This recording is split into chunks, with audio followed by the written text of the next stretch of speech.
looking at him with so much in front of him and him having to face his own immortality, I was then faced with, what have I been doing with my life?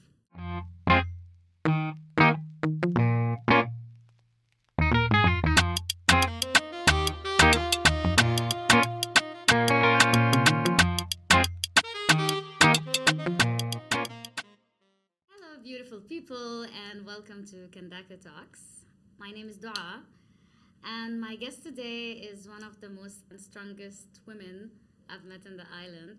She has a story that will change a lot of minds, I'm quite sure, and that's the reason why I insisted that I have her as my guest today.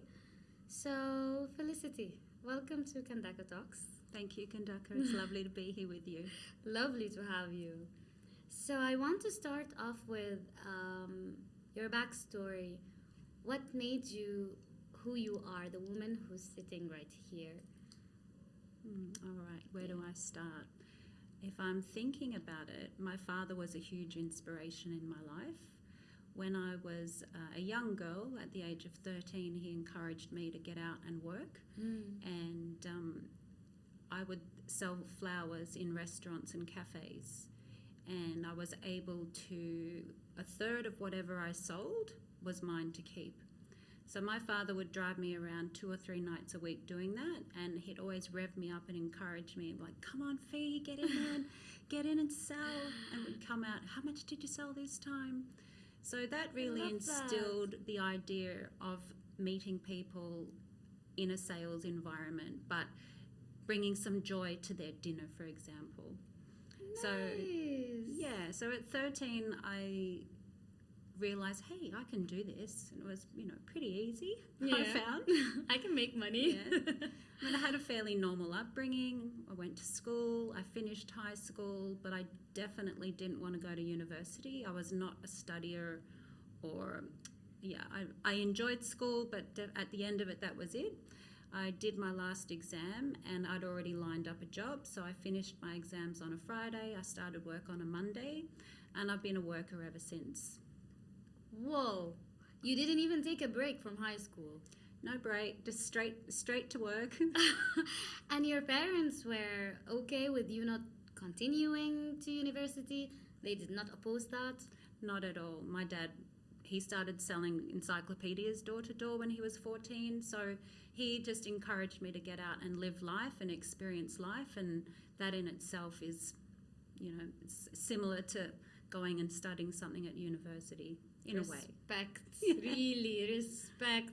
You have no idea the amount of people around the world who are forced indirectly, like forced by society or by their parents directly or whatever, to continue education in university, because you cannot be something if you do not have a university certificate. So respect for your dad. He's amazing. Yeah. And what happened after that?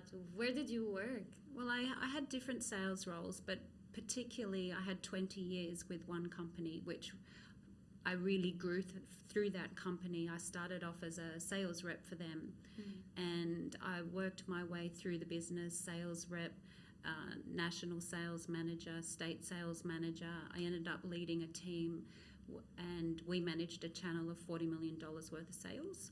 Wow. But yeah, it was a very beautiful time in my life. 20 years with one company is quite unusual, but we became a family. There were a lot of people that worked at that business that had been there 12, 11, 15 years.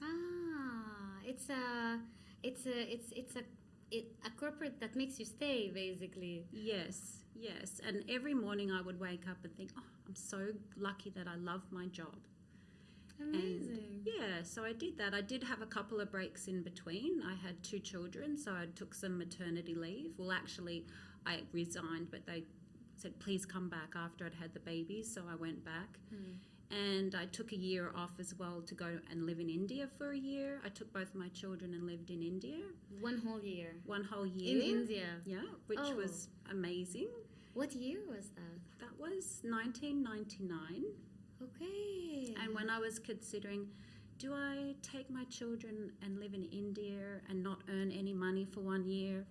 What should I do? And I thought about it. I thought, well, when I'm like 70 something and I'm in a rocking chair, well, now I'll say 80 something, in a rocking chair on a porch, thinking about my life, am I going to look back and think, gee, I'm glad I did that extra year at work? Or, gee, I'm glad I got to experience India for a year? And I thought, there's no decision here. I'm going. That's so true. Yeah. And what about the kids? Were they in school? So they like stopped school for a year? Or how did that go? My son was 4, Yeah. so he wasn't in school yet. And Bronte was about 7.5, 8. So she did transition into the school there, which was pretty traumatic for her. Schools in India, very different than Australia. Ah. Yeah, but she was okay. Wow, how did that year go? How was the experience? It was beautiful. I mean, I love Southeast Asian countries, and India, I would just call it a feast for all 5 senses. It was just such a beautiful experience, and I'm really, really glad I did it. I'm sure that's a bold decision for a woman coming from the corporate world. Yes. Can't believe you actually like. Well, decided I had a to stay. safety net. I knew I could go back after 12 months and fall straight back into my job. So my employer at the time had said, yes, take 12 months off, don't resign. As long as you're back within 12 months, your job will be waiting for you.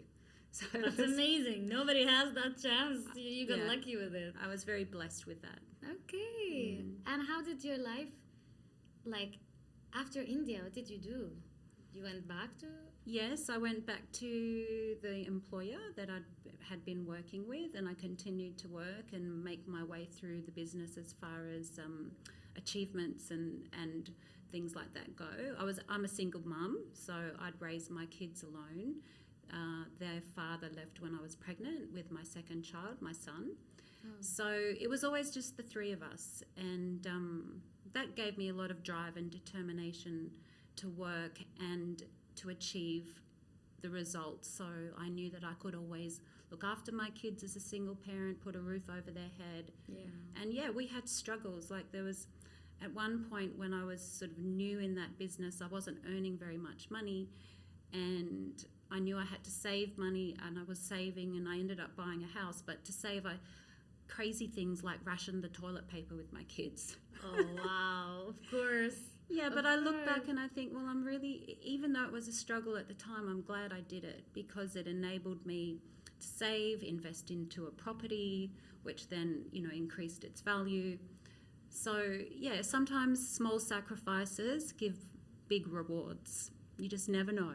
You never know. You never know. My kids hated it, though. But at I'm the sure time. they're grateful for it now. Now they are. Now, well, my daughter often says to me, Mum, I just don't know how you did it. I'm like, I don't either. You had to take the lead. Yeah. Wow. Nice. Yeah, so I was in that business, as I mentioned, for 20 years. How did you... What's your journey of getting out of it? It seems like such a good comfort zone. I would often think that when I was entrenched in the business, because I would meet people that would come and go in their careers, 2 or 3 years with one company, move into another business to keep getting experience and stuff like that. And I would often have 2 thoughts about it, like, am I in my comfort zone here? Like, should I go and look for a job with somebody else? And then I think, well, why would I? I absolutely love it here. And I'm continuing to develop my skills and working my way through the business. And I ended up reporting to the managing director. But Wow. yeah, I'm looking back, I don't know if I would have ever left. I had an extreme change of circumstances. As I mentioned earlier, my 2 kids and myself, we were like 3 peas in a pod. They slept with me like up until they were probably 8 and 12. Like we were basically inseparable. And yeah, about 11 years ago, my son started to get some weird kind of sensations, and he said, Mum, I've had got this weird sort of feeling, sensation. I didn't really think too much about it at the time. And one day we were rock climbing in an indoor rock climbing facility. And by this stage, Malachi, his name is, quite tall. You know, he's 14. He's got his friends and everything around him. We were having a nice day. He came up, came down, and he just froze. And in that moment, I was like, Malachi, are you okay? Are you okay? Took him about a minute or two to sort of be, oh, yeah, I'm okay. And then he just said, Mum, I've got a terrible headache. I've got to go home. So we went home, and my insides, I was just like, what is going on? And he ended up having, it was a seizure. We didn't know it at the time, but he ended up having more and more seizures. And we'd gone to sort of specialist after specialist and not really knowing what was going on. He got a ultrasound and they said, oh, it's not brain tumours, don't worry, it's maybe just inflammation. Like, oh, thank goodness, we can get on with life now. And a few weeks later, he had more seizures. He ended up having seizures for about 48 hours every 30 minutes, which is absolutely exhausting and terrifying. Yeah. And we ended up in the hospital and seen by one of the very top specialists of the area that I lived in. Long story short, he ended up having a biopsy to figure out what was going on, and he was diagnosed with a very aggressive form of brain tumours. Oh, at the age of 14. Yeah, by this stage he was probably 15. The whole illness sort of was, I would say, probably about a year and a half from that very first time rock climbing until when he crossed over. He ended up having 5 craniotomies in just over a year. And so going through that experience and looking at him with so much in front of him and him having to face his own immortality, I was then faced with, what have I been doing with my life? Yeah. So I was fortunate because I'd worked for the business for so long. I'd saved up all my annual leave. I had long service leave. So I was extremely blessed and fortunate to be able to take 12 months off paid and fully devote myself to my son. And yeah, he ended up crossing over just at the age of 16. And yeah, that so sorry. Totally changed my life. And after he crossed over, I thought, what have I been doing with my life? It all made sense whilst I was doing it. But as a single parent, not just a single parent, any parent, to have that level of loss of a young child, it made me question everything in my life. Everything, I'm sure. Yeah. So I stopped working for that business and I was helping my aunt with a business that she's got. Actually, she is the same auntie that I was selling the flowers for. By this stage, years and years on, she's got a health food business, aloe vera, so I was helping her. And it was just enough work to keep my mind active, but to also give me a chance to grieve. You needed that, of course. Yeah. But I questioned everything, and I knew I needed to make a big change. I knew I couldn't be working in corporate anymore. It worked for me at the time, but I wanted to do something much more meaningful with my life. I had no idea what that was. And yeah, going through something like that you can't control and you've just got to be in the destiny of God, I guess it enabled me to let go of needing to control everything in my life and be open, completely open to what's next. Wow. And what was next? Well, I'd been to Bali a couple of times on holidays and I was looking for what's next. I wanted to do something in the health food natural area and space to support people's wellness because that was obviously close to my heart. And I'd been to Bali a couple of times and I'd seen a beautiful concept here called Bali Buddha. It's health food shops and cafes, and it was the original health food store on the island, probably 30 years ago now. And Bali Buddha has been here for 30 years. Yes, the original. Wow. The OG. The Health food. OG. Guys, wherever you're going to be watching this, Bali Buddha is... since I came to Bali, and I've been seeing Bali Buddha tote bags everywhere. Everyone's wearing them. And I'm thinking to myself, is it a clothing brand? What is it? Until I found out that it's a chain of wellness/cafe that's everywhere, basically. So you worked with that? Yeah, so I was really inspired by the concept. Yeah. And I thought maybe I could take this concept back to Australia, but live in Byron Bay and bring that concept to Byron Bay. I knew that I wanted to be by the beach. And just jumping back, why Byron Bay? So when my son was probably his last month or 6 weeks of still being here with us, I'll jump back one more time. When we found out that his diagnosis was terminal, I knew I needed to have that conversation with him. And I said, Malachi, how do you want your death process to be? And he said, I definitely want to be at home. I want to die at home with you. So I thought, wow. First of all, how am I going to get the courage to do this? And second of all, like, what can I do to support him through his transition? And Malachi loved hip-hop, R&B, like especially Tupac, Biggie Smalls. So at first we'd have music always on in the house. So I thought, well, his music's going to be something that's going to give him joy and peace. But what I'd noticed is as a human is transitioning out of life, their life force changes, and he didn't want to listen to that Biggie and Tupac anymore. So I was searching on YouTube for something that I felt would just be beautiful for him. And I just stumbled across this amazing artist, and her name's Deva Pramel, and she sings Sanskrit mantras. I'd never really even heard of them before.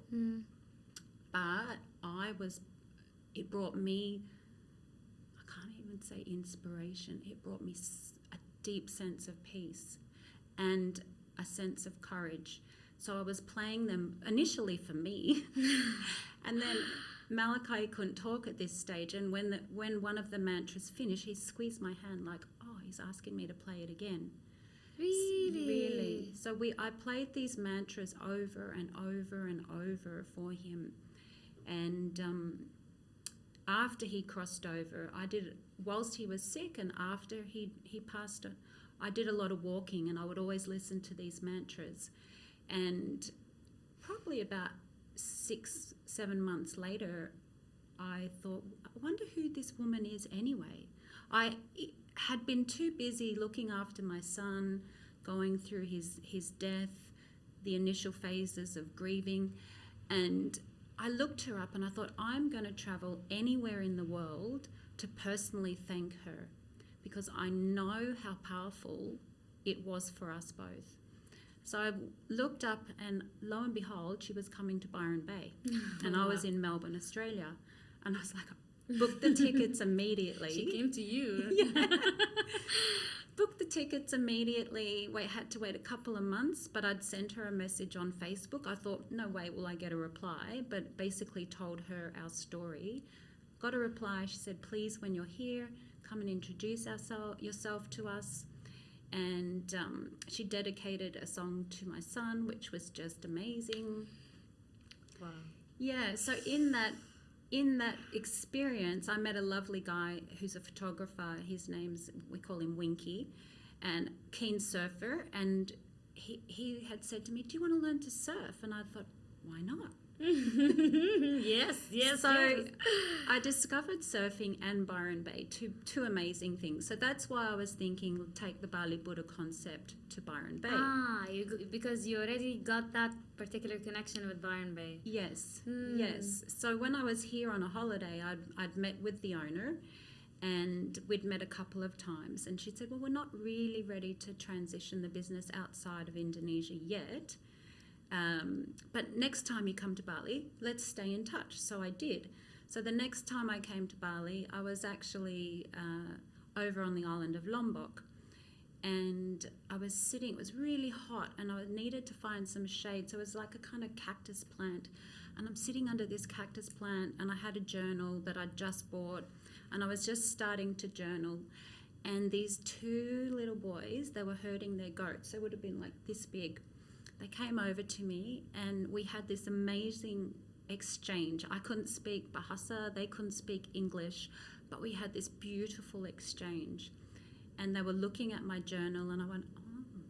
So I tore out what I was writing, closed it, and gave them the pen and the journal. And their reaction was just amazing. They were going like this to me, like, Oh. like, thank you. I was just like, oh.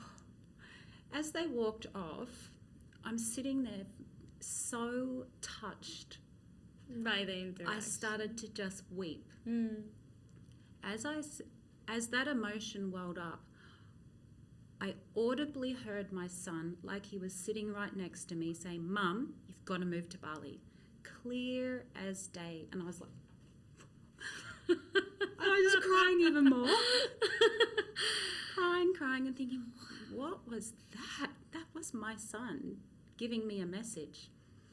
Then 2 days later, I came back from Lombok to Bali. I met with the owner at Bali-based, and she's like, well, we're still not ready to go to Australia yet, but why don't you move to Bali and come work with me? I was like, okay. What? Your job is here. Yeah. With Bali-Buddha. Yeah, so that was the transition. So I went back to Australia, packed up everything, left basically with a surfboard and a suitcase, and I had all these things piled up in boxes. And my daughter said something really profound to me that I will never forget. She goes, Mum, look at those boxes along that wall there. That's your entire life's work. I was just like, oh. And you're just leaving it like that. Yeah, but we work for things. What's a thing? A thing doesn't give us an experience. And it's just like, yeah, I'm just leaving everything, Wow. taking me, my surfboard, and a suitcase. And yeah, came to Bali and started working with Bali-based and surfed twice a day. The ocean became, I describe it as my church. Extremely healing, very powerful. How would you describe it as something so sacred as your church or your temple? What does the ocean do to you? This is not the first time. I also heard this from surfers, and I wonder, what does the ocean, how does it feel? It's really difficult to put it into words. I think you've really got to feel it for yourself. But if I try to put it into words, I guess logically, firstly, it's a huge body of water, and our bodies are mostly water. It's energized with positive and negative ions, which we need. It's very grounding and nurturing. It can be also scary and vicious. True. So, yeah, I don't surf when it's huge, but I've just found it a place that I become one with myself and one with nature. I know that sounds cliche, But you felt it. It was... oh yeah, I would be racing home from work to get my motorbike and get to the beach and go surfing. Wow. Yeah, it was just, and it still is. It's just a beautiful experience, and it's extremely, I don't want to use the word addictive, but you just want more because of the, what you experience when you're out there. Like the other day, I was paddling over a wave, and this turtle just paddled over the wave with me, like a big turtle. And the water's so clean at the moment. You could see the bottom, and yeah, you meet lovely people also, you have a bit of a chit chat, it's a little bit social as well. Yeah, so it's been, for me, extremely healing. Helped you in your transition? Yeah, definitely. As far as the grieving goes, it was like, because I was always working from a child, a single parent, a career, a high achiever, I never really took time for just me. Right. And this was probably the first time in my life that I'd ever had time for just me. How did that feel? What a reward. Sometimes I felt like I was kind of neglecting friends and family because I would put surfing over anything else. But I knew I needed to. It was calling me as part of my healing. So I had to allow myself to honor myself and put myself first, if that makes sense. Yeah, of course. Yeah. Sometimes you need to fix you so that you can interact with people and help fix them, if that makes any sense. And does it still feel the same to you, surfing, or the spark is gone? Oh no, the spark's not gone. No way. How long has it been so far? 8 years now since I moved to Bali. Yeah. 8 years in Bali. Yeah. Wow. Yeah. And how would you describe your life here versus Australia? I guess like two separate lives. Completely. Yeah. It's like your past life and your current life. Yeah, there was nothing wrong or bad about my previous life. It was perfect whilst I was engaged. But looking back, I did realise that I was extremely, I guess, robotic in a way, and that I was working in corporate, chasing the achievement of being part of a team and all that sort of stuff. And as I mentioned, when I realised that it was all really just meaningless. And just things. Yeah, just things. And what am I really here for? What am I really going to do with myself? Why has my soul come here? And moving to Bali and the time that I've spent surfing and just pondering, like, why did this happen? Why did my son, my beautiful, beautiful Malachi, have to go through such a tragic ordeal? And there's, I don't know how you get them, how you find meaning to it, but surfing's helped me get okay with it, I suppose. But yes, it got me to think, well, what's my purpose here? Why am I here? It's definitely not to be a salesperson in that sense. Yeah. I want to make a difference in somebody else's life. So yeah, it's been something that I've had on my heart probably a year or so after Malachi crossed over, was to work in the death space. Okay. So to work with people that are experiencing the loss of a loved one or have experienced the loss of a loved one, and I describe it as to have a platform to support them to move from the absolute debilitation of grief and to move through and to be liberated by it. And I had to understand that myself. So for me, I had to uncover what an excruciating event, a chain of events, and to unravel and uncover the hidden gifts that Malachi's illness and death has left me with. And I have been able to do that. I think that in my past life, I was very robotic. I didn't have any major soul purpose goals or anything like that. I probably would have stayed with that company until I retired and not got to really experience the joy and the colour, excuse me, of really living. Yeah. And so that's why I have this passion to work in this space. And help others. Yeah. So I've been able to uncover the hidden gifts that Malachi has left me with, and it's impressed upon my soul to provide a place and a support platform for other people. When I was, as I mentioned, needing to find the courage, how am I going to do this? Yeah. I was inspired. I went on and I looked at a YouTube, and it was a family, a mother and a husband, explaining what their process was when they lost their daughter. And I got so much courage and inspiration from that.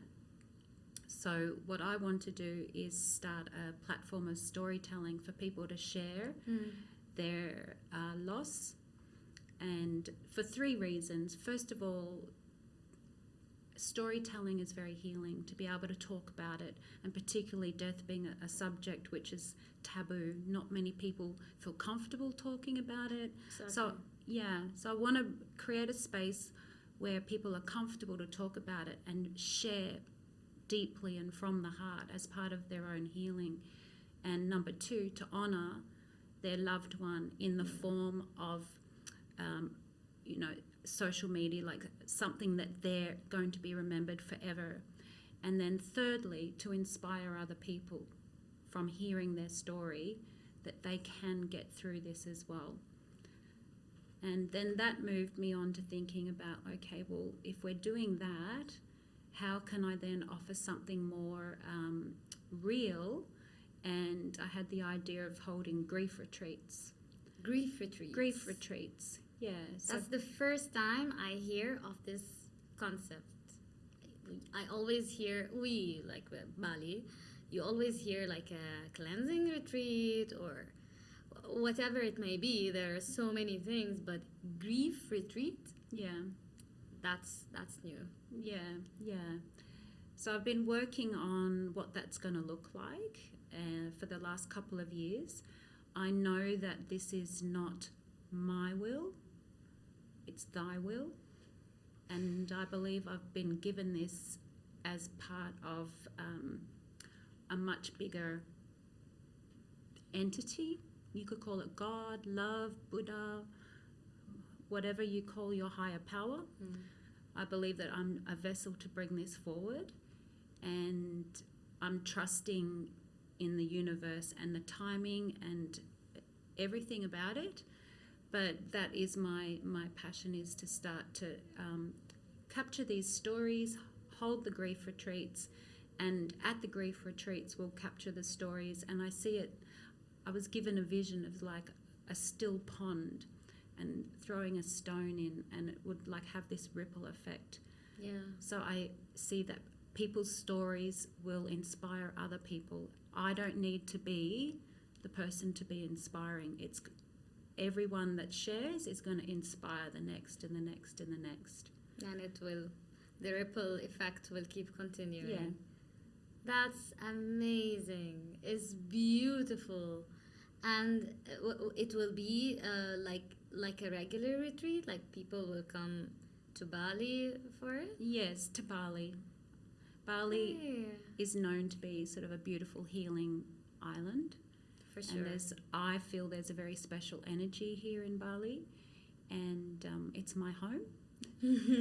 So yeah, we'll be holding the retreats in Bali. That's amazing. Wow. The idea that people don't know how to deal with grief. As you said, it's for some reason it's become a taboo, and I don't understand how that originated, or like where it came from.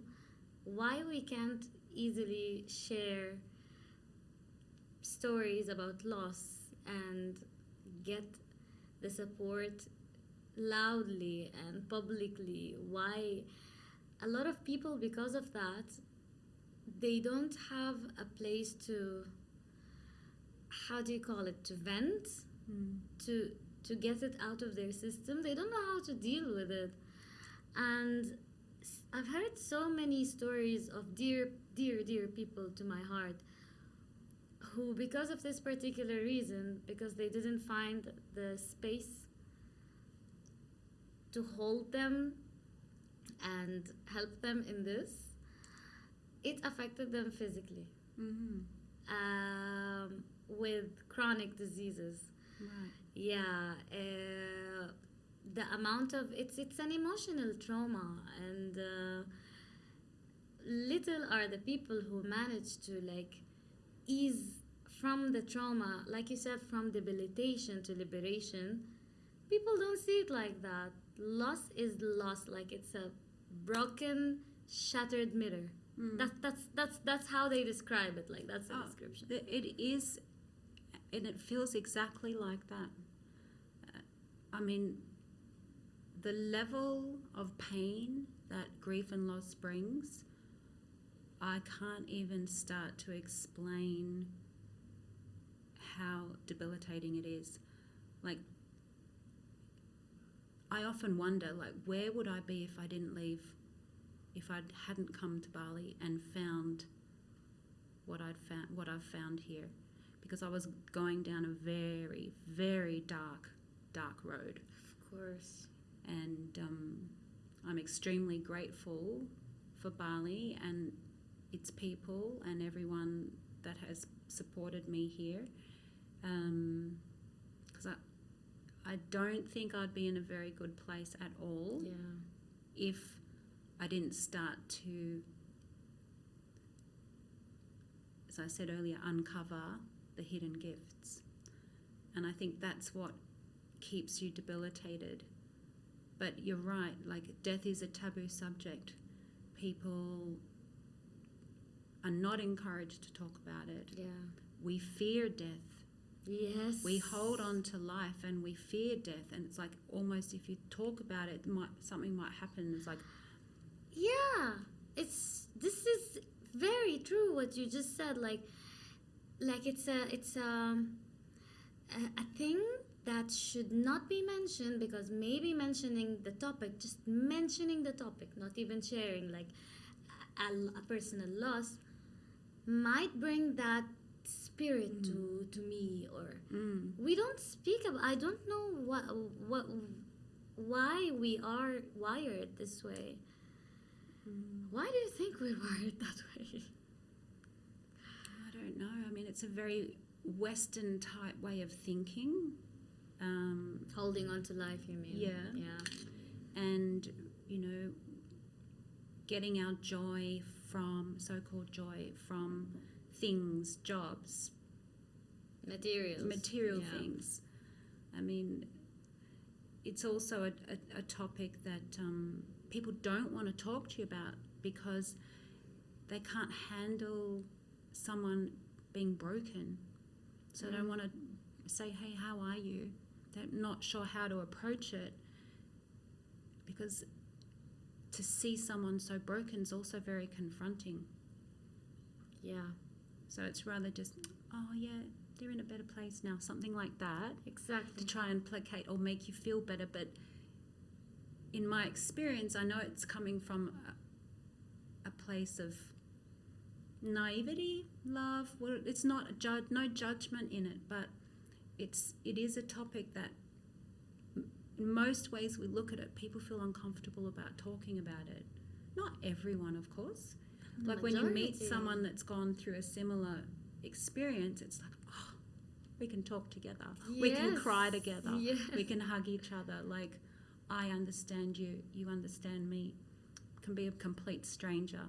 And I've had that experience myself, and that's why I feel that this calling that I've got is definitely going to make a difference in people's lives. 100%. 100%. I wish it can grow more and more, and you can have it in different countries. We need this concept. I have never heard of it, and it's just, I don't know. It's sad that we don't deal with the topic that seriously, or maybe we don't know how to deal with it. But holding space for this, that's just, for me, it's so promising. I feel it's the beginning of a movement, if I may say. Actually, that's a beautiful way to describe it. Thank you. I'm excited to show it to the world. I'm excited. That's why I'm so happy that you're here, because the introduction of a grief retreat, you have no idea how many people need this. How many people who already lost their loved ones years back and didn't recover. A lot of people are not settled yet with their loved ones who are lost 20 years ago and 30. They're still carrying that. And finding a space where you can like find someone to hold your hand, and that's just insanely beautiful. I thank you for thinking of something like this, and it's a beautiful message to actually execute. I feel that it is also. Yeah. And in Bali especially, what a wonderful, wonderful space. You mentioned something that I feel like I want to ask you about, that people find it easier to tell you, he must be in a better place.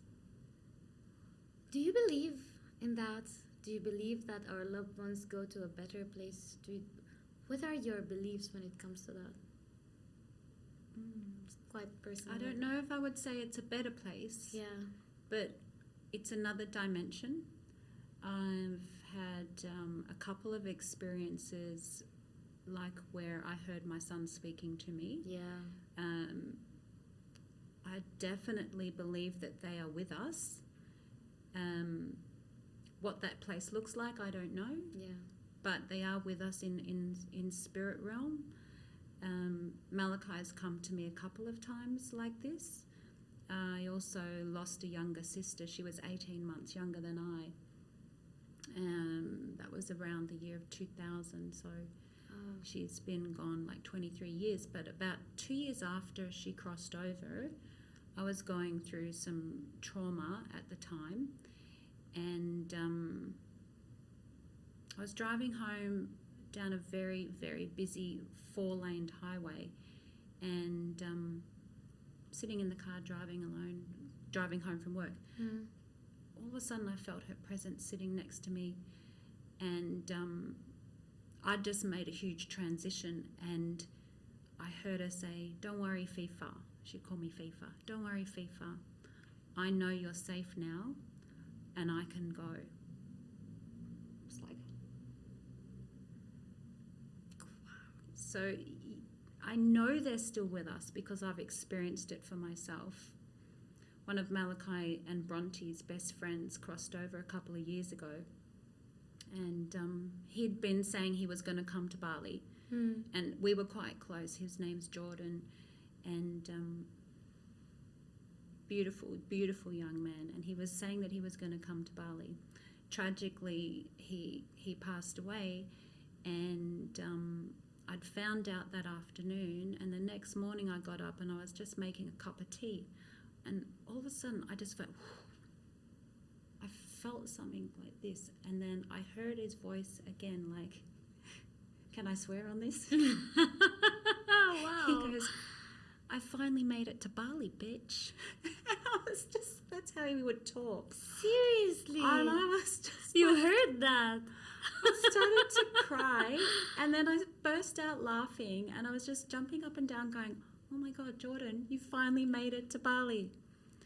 So I do think, yeah, maybe it is a better place. Better or worse, I don't know if there's good or bad, right or wrong, but they were still with us for sure. Yeah, I really believe that. I'm like taking a moment to let that sink in. And I have to ask you, have you always, I feel that you're a spiritual person, or let me not say spiritual, you're in touch with what's beyond. You're not a material person 100%, although the first part of your story, your past life, we may say, the description of your life, a corporate girl who's work, or very workaholic, practical person, I wouldn't think that that girl would have that much contact with the other world and believe in it. So have you always been like this, or is it? I was brought up in a very strict religious home. We were brought up Seventh-day Adventist. So from Friday night when the sun sets till Saturday night sunsets is Sabbath. And, we were taught about the Bible, and it was very entrenched in us. So I've always had a deep understanding of, you would call it religion at that point. And I guess as a child, I questioned things. I was a big why, but why? My dad would, because I said so. So I've always been very, very curious. So I would question a lot about the Bible and religion. And when I was about 19, I was like, I started to have some spiritual encounters on, I started to look into other things other than the Bible, but you opened up more. Opened up more, and I had some things happen that showed me that, well, there are other dimensions out there. And I because I was brought up so strict and religious, I had a rebellious phase. Of course, I can totally relate to that. So I had about 1.5 years, 2 years of rebellion, and I experimented with some drugs, and I had the most crazy experience. I would say it was very scary, terrifying. I had 7 days where I was just flipping out, couldn't sleep. I was seeing entities. I wouldn't go home because I thought that these entities were there. So I was just walking the streets, and it was terrifying, absolutely terrifying. And I rang a very close friend who used to look after us when we were kids, and she rang my dad and says, there's something drastically wrong with Felicity. You need to go and get her. So he jumped on a plane, came and got me, and 7 days later, I went to church with him, and it was like I walked in that place with a big black cloud around me, and through the course of the experience, I said a personal prayer, and I was touched, and it just left immediately. The next day I was offered 3 jobs, took my pick of the jobs. But from that experience, religion, knowing or thinking that, okay, it's all just words and legalism and what have you, it's real. There is really a spiritual side. So that experience, as extreme as it was, got me to look and be a lot more curious into, like, okay, well, what is this? What is this that I've just been through? Again, I needed to process to make sense of it, and to find the good in it too. And ultimately, I don't really believe in good or bad. It's just two ends of the spectrum, but love is the ultimate and the most highest vibration that we can seek, I guess, whether it be through food or surfing or being authentic, or even like for myself, doing a lot of the shadow work to really be authentic and real with myself, and to understand my own darkness, I guess, because we all have it. Some of us learn to hide it, and some of us show it. Like, we're all human, and it really comes down to really loving myself for my good and my bad, and we live in a universe where that's all around. It's all about that equilibrium, sort of. Yeah. Yeah. So for me, the spiritual part of existence is very, very real. You think faith, or a person who has faith or believes in the spiritual realm and its existence, does that help you with the process of grief? Oh yes, Mm. yes, 100%. Yeah. Very much so. Like when I was questioning why did this happen to my son, and I mentioned uncovering the hidden gifts. Yeah. I truly believe that he's an old soul. He didn't need to be on the planet for an entire lifetime into his 80s. He was here for 16 beautiful years, and I believe that we're part of the same soul family, and that he came and gave me the greatest gift he could possibly give.